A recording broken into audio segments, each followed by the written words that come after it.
హరే కృష్ణ. శ్రీమద్ భగవద్గీత 5వ అధ్యాయం కర్మ సన్యాస యోగం నుండి 18వ శ్లోకం.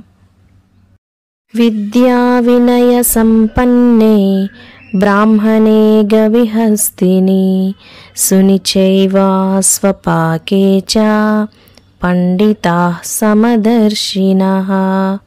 మరొకసారి, విద్యా వినయ సంపన్నే బ్రాహ్మణే గవిహస్తిని సునిచైవా స్వపాకే చ పండితాః సమదర్శినః.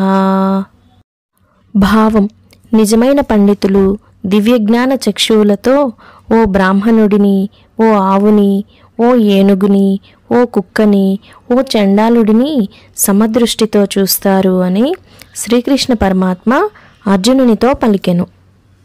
వివరణ: మనం సాటివారిని ప్రేమిస్తాము, పెంపుడు జంతువులను ప్రేమిస్తాము, ఆవును పూజిస్తాము, గజేంద్ర మోక్షం భక్తితో చదువుతాము.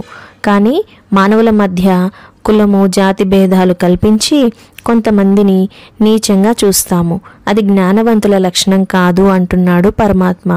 అందరినీ ఉత్తమ, మధ్య, నీచ కులములుగా విభజించకుండా అందరి పట్ల సమభావం, విశాల దృష్టి కలిగి ఉండాలి.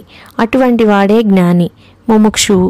మేము జ్ఞానులము అంటూ సాటి మానవులను దూరంగా ఉంచేవారు, అంటరాని వారుగా పరిగణించేవారు జ్ఞానులు కారు. మనం పలికే సర్వమానవ సౌభ్రాతృత్వం కన్నా పరమాత్మ ఒక మెట్టు పైకి పోయి కేవలం ఆ భావన సర్వమానవులకే కాదు సకల జీవరాశులకు వర్తింపచేయాలి అని బోధించాడు పరమాత్మ.